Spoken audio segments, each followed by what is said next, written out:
All right, today we're going to build our fantasy AM5 motherboard that I've always wanted since the dawn of time. That's going to have more PCIe lanes than is physically possible, and yet it's still going to work. Let me put it to you another way. AM5 with 32 lanes of PCIe Gen 5. We need our friends at LR Link to help us out. But before I get to that, there's some explanation that is needed.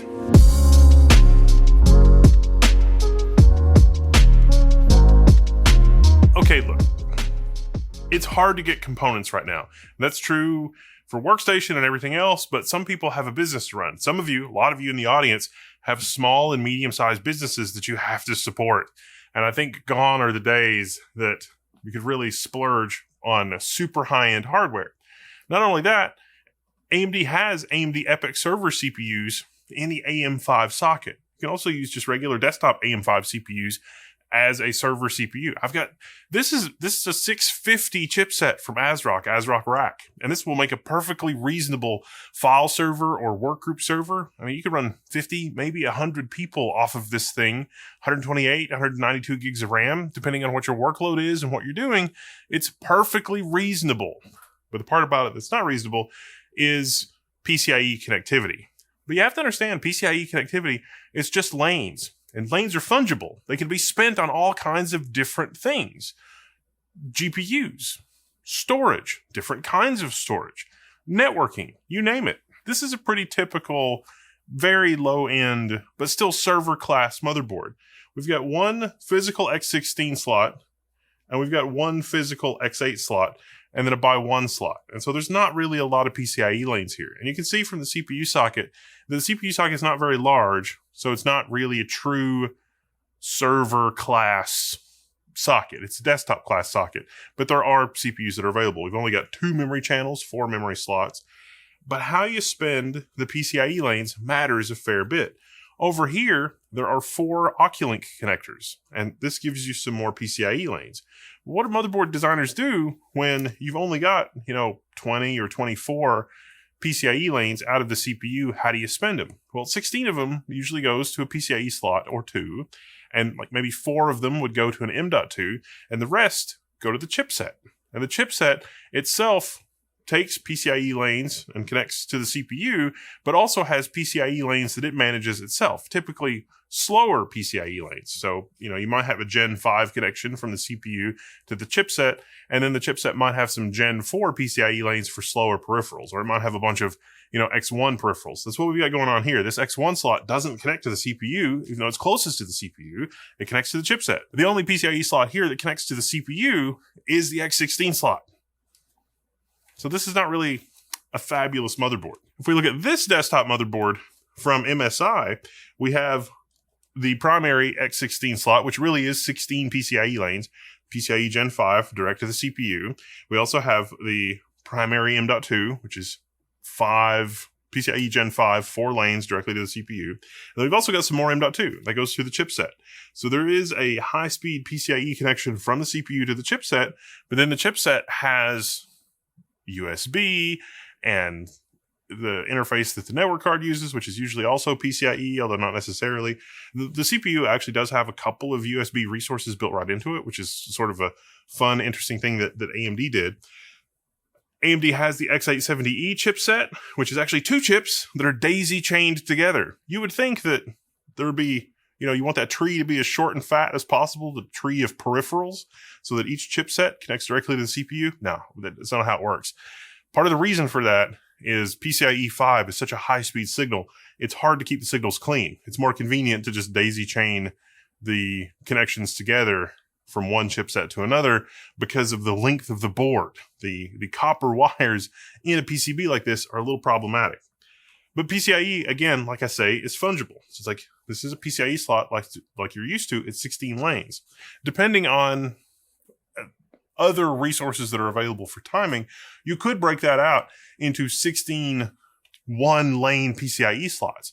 Commonly, on some motherboards, you might see an X16 slot and then another slot down here. And in the manual, it would say it's X8/0/X8 or X8/X8. And so you can take 8 of your lanes from the primary slot and optionally use them down here. But what if you don't want to give up the PCIe lanes? What if you want 16 lanes up here and 16 lanes down there?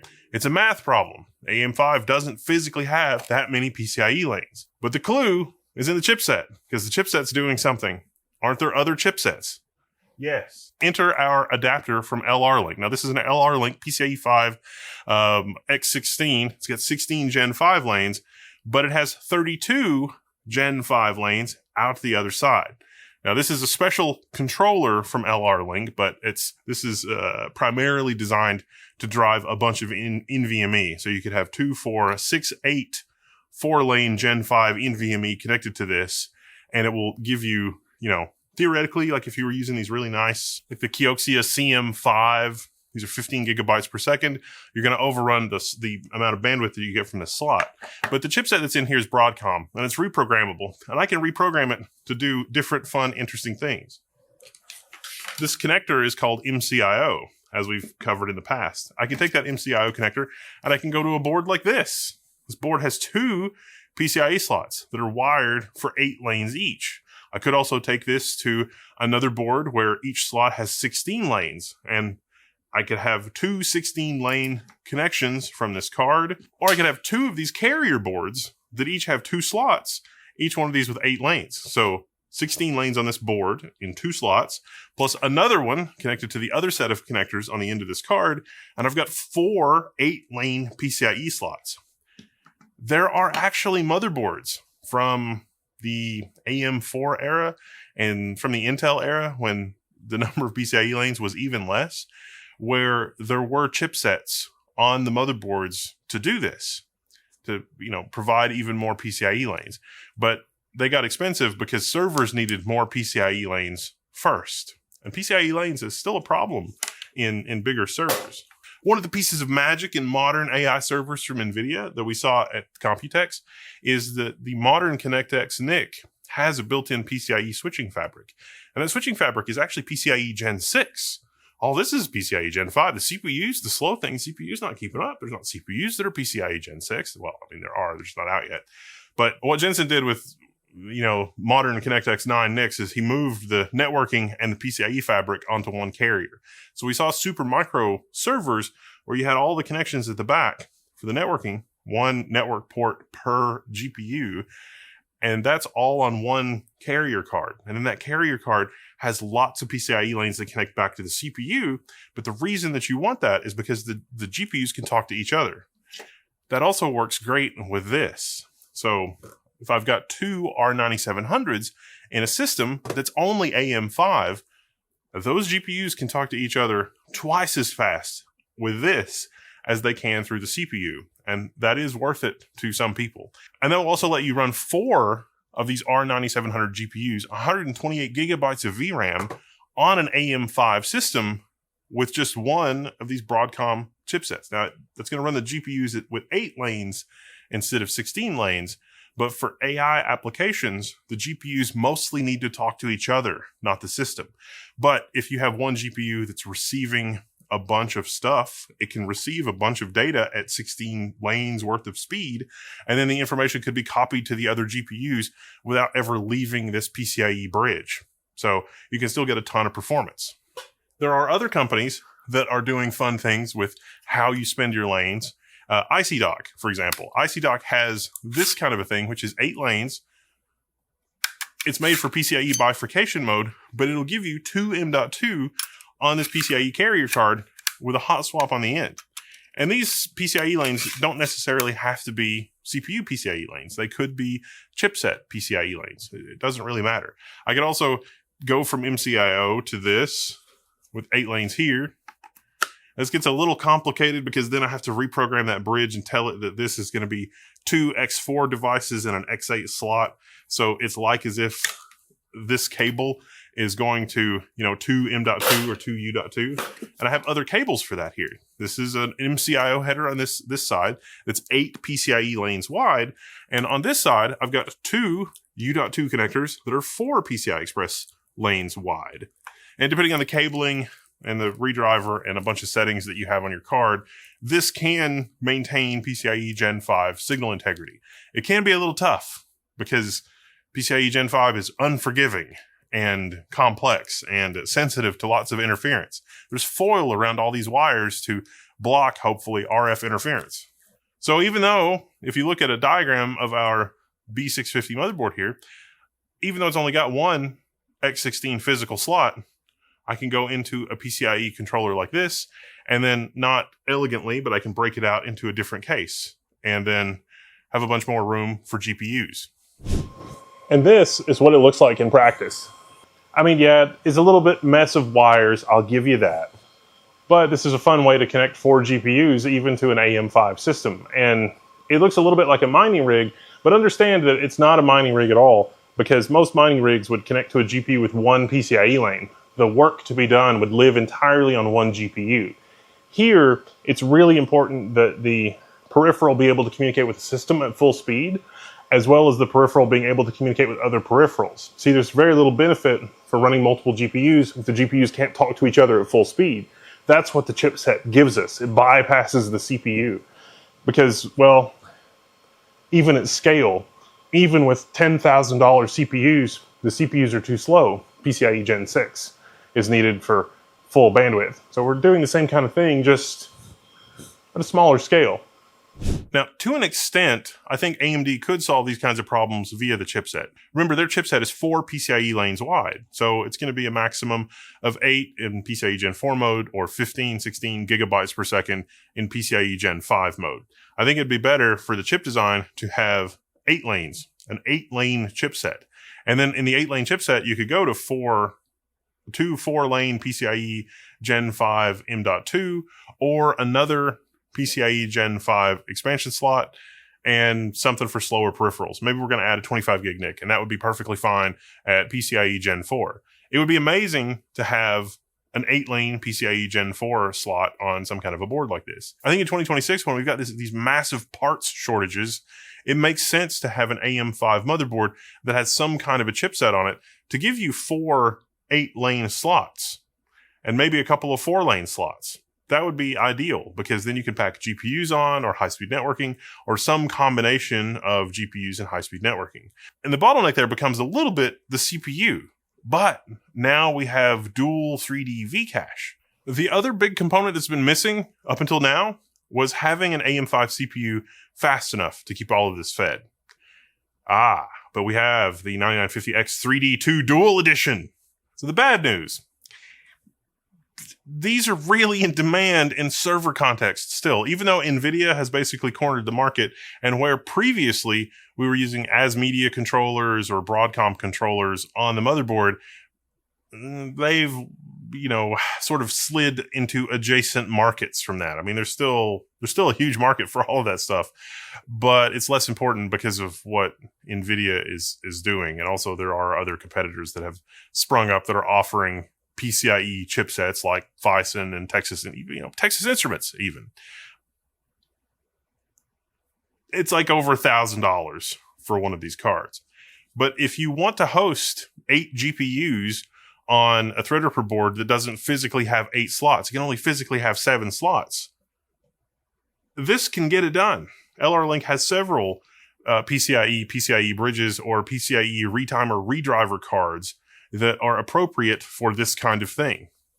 If you are building a server that has a lot of GPUs and you're facing PCIe AER errors, a card from LR-Link and cabling will help alleviate that, because it will either completely redrive and retime the signal, or it'll go through a PCIe bridge and it's literally signal in, the bridge does PCIe bridge stuff, and then the signal goes back out the other side because this is addressable on the bridge. It also solves some compatibility issues from different peripherals. Have some proprietary FPGAs in another different work-related scenario, and this solves lots of compatibility issues. There's certain ASUS motherboards where the slots that are closer to the CPU don't have any redrivers or retimers, and the slots that are farther away from the CPU have redrivers and retimers. And sometimes you got to fiddle with the drive strength and the retraining stuff in the BIOS, and you could just get one of these and the problem goes away. And even though it's like $1,200, there's a downtime, price of admission, reliability aspect to it. And it's like, yeah, it's worth the $1,200 to just buy the card and be done with it. Sometimes arranging the PCBs in a physical fashion becomes a little bit of a challenge. But yeah. Now, what kind of a performance difference might it make? I'm glad you asked. This is our Aorus X870E, and it's got really good spacing for 2 GPUs. I'm running 2 GPUs off of the CPU, 8 lanes each. That is connected to our R9700s. So I got a pair of them. 64 gigs of VRAM in this system. And our 9850X3D 2 Dual Edition. Also, right now it's only 64 gigs of memory because memory is, whew. Okay. With Qwen 3.6, this is 107 tokens per second for inferencing. For training and anything like that, with this connection, each GPU only has 8 lanes, and the CPU is responsible for managing that. In this configuration, 107 tokens per second is pretty nice. But what about 125 tokens per second? It's about a 10% performance uplift for inferencing. And if you're doing training or fine-tuning a model, something like that, it can be upwards of 15% faster. How? The LR link connection. Instead of having 2 GPUs like this, we have it set up like our other machine, where there's one card in the primary X16 slot, and then our LR link card fans that out into 2 more X16 slots. Through this card, the 2 GPUs can talk to each other at the full PCIe Gen 5 by 16 lanes bandwidth. And when you're doing training or anything like that, you're going to get a little bit of a speed bump. Now, is that much of a speed bump worth $1,000? It depends on what you're doing. For some people, it definitely would be. For some people, this setup is reasonable. A reasonable way to get you to 64 gigs of VRAM and a state-of-the-art model like Qwen 3.6 35B that is in the Q8 running at about 100 tokens per second. And with the deeper context, we're still at over 80 tokens per second in this setup. Of course, with the deeper context, this is also faster. Now, if you're running even higher end GPUs like RTX 6000s and you're doing fine-tuning and training, the performance benefit is even more pronounced because those GPUs have more memory. They're 600-watt cards as opposed to these. They become a lot more difficult to juggle in other aspects like power and physical layout and dealing with the heat that much power generates. But for inferencing and training, you can get upwards of 20% better performance. For just pure inferencing, if you're not doing, a combination task, the performance uplift from just inferencing is not as much. It's also on the order of about 10%.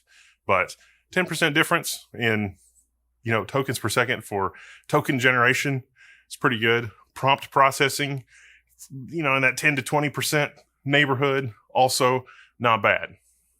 Now, just to be clear, if you're looking at LR Link's website, they have redriver, retimer, and then they also have this. Now, this is meant for, look at this contraption. It's PCIe card on one side and PCIe slots on the other. And these are the 8 lane slots. We could also go to 16 lane slots. So like 2 cables, because each cable's 8 lanes.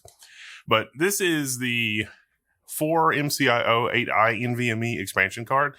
This normally comes configured for NVMe. And what this looks like is you have 2 NVMe headers per connector. So you can connect 8 of these U.2 to this controller. That is what this normally comes for. It is very off-label and very me and I'm reprogramming this thing in order to be able to do the PCIe slot thing, unless you just want 8 4-lane PCIe slots. So don't do what I did with the graphics cards, because it's not really meant to do that. But if you do want to do something like that, you're better off using your motherboard bifurcation and the other card that LR Link offers, which does retiming and redriving. This one from their website. That is a better choice and is less expensive because it doesn't involve the crazy expensive Broadcom chipset that can lift and shift PCIe lanes however you want. Just for demonstration, I'm using the Arc B50. It's convenient because it doesn't require external power, but it also validates that I'm getting power through my little add-on board. So, yay. And so in this configuration, it's in the shipping config, which is 4 groups of 4 lanes per port group. So you've got 32 lanes divided by 4 for 8 NVMe. And our GPU still works fine because, again, PCIe is kind of fungible. The only tricky part is configuring how many lanes you want where. You got to be able to reprogram the PCIe bridge, not for the faint of heart. But you can see that we've got both of our U.2 NVMe in Device Manager plus our Intel Arc Pro B50. all connected to our plucky little AM5 platform. And to just be clear, to just really drive the point home, the motherboard slot is configured for X16. We are not using motherboard bifurcation. If you're going to use motherboard bifurcation, you can, but you should use not the Broadcom adapter, but the passive one, because then the CPU controls how that 16 lanes is divvied up. You could split it up into 4 groups of 4 lanes. Well, we have 8 groups of 4 lanes because it's a PCIe bridge. There's a chip on here that's doing active work, figuring out how to sort and route PCIe lanes, as was the case in the days of yore, all the way back on like X299, like the really high end, like the first X299 motherboards out the gate and some X99 motherboards. Same thing. It's pretty bananas. Okay, so my crazy fantasy motherboard probably doesn't look like a mess of cables. How do we go from something like this to something that can look a little bit more like this? And I think we can put our eye toward AM6. What does AM6 look like? I'm glad you asked. I've got a diagram. I think it makes a lot of sense to move back to a 2 chipset solution like X870E, but not X870E. I want to use just 2 PCIe Gen 6 lanes for all the relatively low speed I/O at the back of the motherboard. That'll include Thunderbolt 5, USB, 10 gigabit Ethernet. I think we can get an interface for, Realtek's inexpensive 10 gigabit Ethernet, 5 gigabit, 2 10 gigabit interfaces, whatever we need, everything that we need at the rear I/O connected to the CPU with just 2 PCI Express 6 lanes. That gives us as much bandwidth as 4 PCI Express Gen 5 lanes, which is great. That means all the stuff at the rear of your computer has about 15 gigabytes per second of total aggregate bandwidth to the CPU. Fantastic, I'll take it.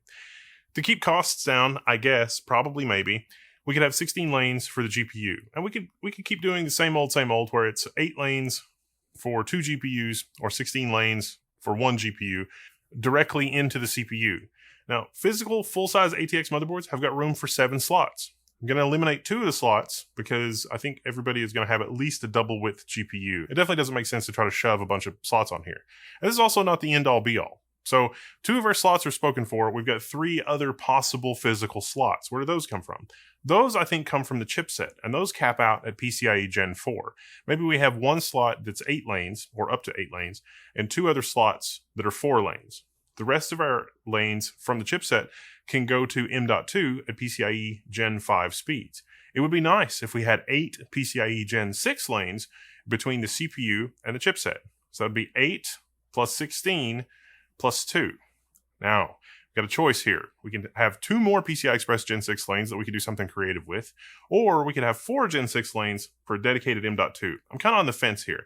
I could go back and forth between having our M.2s have to hang off of the chipset as opposed to being directly connected to the CPU, but it is really convenient and nice from a latency perspective having the storage connected directly to the CPU. 2 lanes of Gen 6, 2 lanes of Gen 5 for existing Gen 5 SSDs. Don't know that I like that trade-off. I would really like to squeeze in 4 lanes direct to the CPU, but that's 4 plus 8 plus 2 plus 16 lanes total on our AM5 CPU.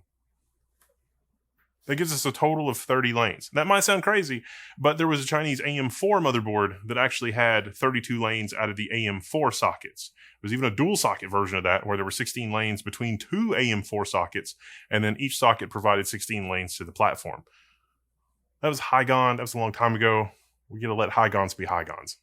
So AM6 having 30 or 32 PCIe lanes would be great. And motherboard makers don't have to go with this layout. Like we could have an inexpensive 4 PCIe Gen 6 lane chipset. And then that chipset maybe has fewer or slower M.2 or fewer or slower PCIe lanes. But I think the top tier SKU being 8 PCIe lanes from the CPU assuages any bandwidth concerns that we would have for the lifetime of that AM6 socket. But hey, that's just my fantasy wish list. I do have this thing, and if you want to have me build something or test something, we have a community for that in the Level 1 forums. You should definitely come and check that out, and maybe we can put something together in the AM5 side of things and just sort of do a test pilot to see how that goes. Because remember, PCIe lanes are fungible. And what other channel are you going to hear that from? See, like, you spend your PCIe lanes however you want. Storage, U.2, E1, E3, I would love to see E1 and E3 come to the desktop for something a little higher end than M.2, especially when you're shelling out as much money as these X870E motherboards cost in the first place. Like, if you're going to spend that kind of money on your workstation, like, you're going to probably get some more expensive peripherals, right? Especially in this day and age. Although I think we're in for a reset pretty soon. So that's about it for this one on thoughts, my sort of fantasy AM5 motherboard that hopefully will translate into AM6 reality, because I don't think anybody's going to build AM5. I'm Wendell, level 1. If you have any questions or miss anything, you want to see me do a test build, you can find me in the level 1 forum. So I'm signing out, and I'll see you there. Woo! Go community!